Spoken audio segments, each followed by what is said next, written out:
फर्ज करें आप सो रहे हैं और आधी रात को एकदम से आपकी आंख खुलती है और आपका जिस्म आपका साथ नहीं दे पा रहा होता। आपको ऐसा महसूस होता है कि कोई साया आपके पीछे आ रहा है, आपके ऊपर आ रहा है या आपकी तरफ भाग रहा है। आपका दिमाग जाग रहा है लेकिन आपका जिस्म आपका साथ नहीं दे रहा। आपको ऐसा लगता है कि आप उठने की कोशिश कर रहे हैं, आप दौड़ने की कोशिश कर रहे हैं लेकिन आप ये सब नहीं कर पा रहे। ये सब सुनने को बहुत भयानक लगता है लेकिन ये बहुत सारे लोगों के साथ होता है।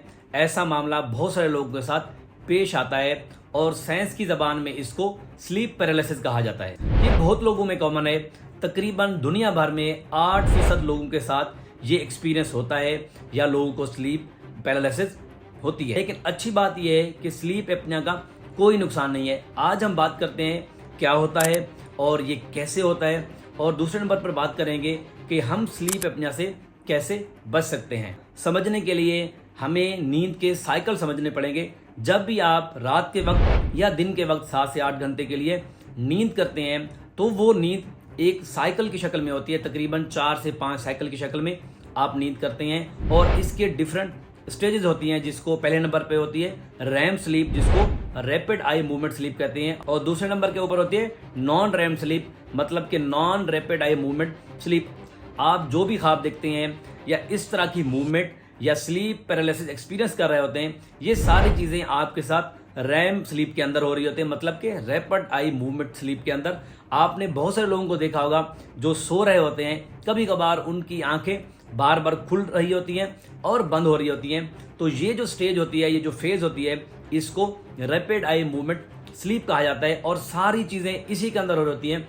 होता यह है कि इस दौरान आपके जिस्म में कुछ केमिकल रिलीज होते हैं, जिसको एक तो गैलेसिन कहते हैं और दूसरे नंबर के ऊपर होते हैं जिसको गाबा कहते हैं। अब ये केमिकल्स क्या करते हैं, जब भी आप किसी तरीके से उठते हैं फौरन नींद से, तो होता ये है कि आप क्योंकि रैपिड आई मूवमेंट स्लीप से उसी टाइम उठे हैं, तो ये जो केमिकल्स होते हैं ये आपके जिस्म के अंदर मौजूद होते हैं। ये आपके हराम मगज को क्या करते हैं, पैरालाइज कर देते हैं। आपके पट्टे आपका साथ नहीं दे पा रहे होते, इसीलिए आप जितनी भी कोशिश करें आप इस दौरान अपने आप को उठा नहीं पाते। आपके पट्टे और आपका मसल साथ नहीं दे पा रहे थे और इसके साथ साथ आपको सांस के अंदर तकलीफ भी महसूस होती है, क्योंकि ये आपके मसल को पैरालाइज करता है। तो आपका डायफ्राम और आपके जो चेस्ट के मसल होते हैं वो भी किसी हद तक अफेक्टेड होते हैं। इसी वजह से आप स्लीप पैरालिसिस एक्सपीरियंस करते हैं। स्लीप पैरालिसिस की एग्जैक्ट वजह मालूम नहीं हो पाई, लेकिन कुछ मालूमात हैं जो मैं आपसे आज शेयर करूंगा। तकरीबन 3% लोग ऐसे होते हैं जिनके पेरेंट्स को स्लीप पैरालिसिस होता है, तो उनके बच्चे भी आगे चल के उस चीज़ का एक्सपीरियंस करते हैं। और उसके बाद अगर आपको किसी तरीके से कोई स्लीप डिसऑर्डर हो, जिसमें यह है कि आपको दिन में ज़्यादा नींद आती हो या आपको जो नींद आती हो वो कच्ची आती हो, थोड़ी देर आप सोते हो, थोड़ी देर बाद उठ जाते हो, और तीसरे नंबर पर अगर आप उल्टे सोते हैं तब भी आपको स्लीप पैरालिसिस हो सकता है, और चौथे नंबर के ऊपर यह है कि अगर आप डिप्रेशन का शिकार हैं, एंजाइटी का शिकार हैं, डिस्परेट हैं, किसी भी वजह से आपको कोई ट्रॉमेटिक इशू है, आपको किसी चीज़ का स्ट्रेस है, कोई टेंशन है, या आपकी जो रात की नींद है वो पूरी नहीं हो पा रही, तो इसमें आप स्लीप पैरालिसिस का सामना कर सकते हैं।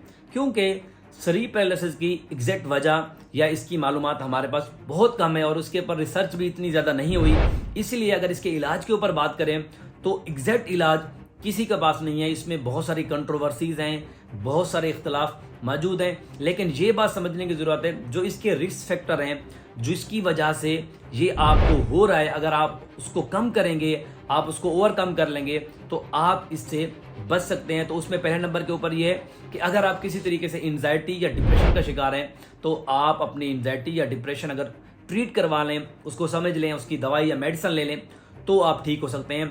दूसरे नंबर के ऊपर है अगर आपकी नींद पूरी नहीं है, किसी तरीके से आप कोई ऐसा काम करते हैं जिसमें आपकी नींद 4 से 5 घंटे है, अगर आप अपनी नींद को थोड़ा बेहतर कर लेंगे तब भी आप स्लीप पैरालिसिस से बच सकते हैं। और तीसरे नंबर के ऊपर होता है आप ओवर थिंकिंग ना करें। कुछ ऐसे लोग जो बहुत ज़्यादा सोचते हैं छोटी छोटी बात के ऊपर, अगर आप ओवर थिंकिंग से बचेंगे तब भी आप स्लीप पैरालिसिस से बच सकते हैं। और फोर्थ नंबर के ऊपर होता है कि आप रात के वक्त ओवर ईटिंग ना करें, कोशिश करें जो खाना है वो कम मिकदार में खाएं। अगर ज़्यादा मिकदार में खाते हैं तो आपकी जब स्लीप डिस्टर्ब रहेगी या आपकी जो नींद है वो आपकी पक्की नहीं होगी, जिसको non rapid eye movement sleep कहते हैं, वो नहीं आएगी, तो आप रैपिड आई मूवमेंट स्लीप के अंदर रहेंगे तो आपको स्लीप पैरालिसिस के चांसेस बढ़ जाते हैं। इसीलिए रात के वक्त आपको ऐसा खाना इस्तेमाल नहीं करना जिसके बाद आप जागते रहें या आपको ये महसूस हो कि ये खाना खाने के बाद आपको अच्छी नींद नहीं आएगी, तो आप कोशिश करें उससे अवॉइड करें। लेकिन एक बात समझने की जरूरत है, क्योंकि स्लीप पैरालिसिस किसी तरीके से आपके लिए नुकसानदेह नहीं है।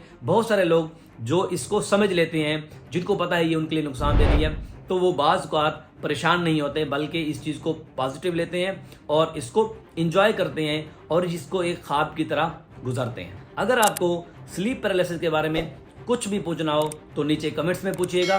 चैनल पे आने का शुक्रिया। मिलते हैं अगली वीडियो में एक नए टॉपिक के साथ। मुझे इजाज़त दें। अल्लाह हाफ़िज़।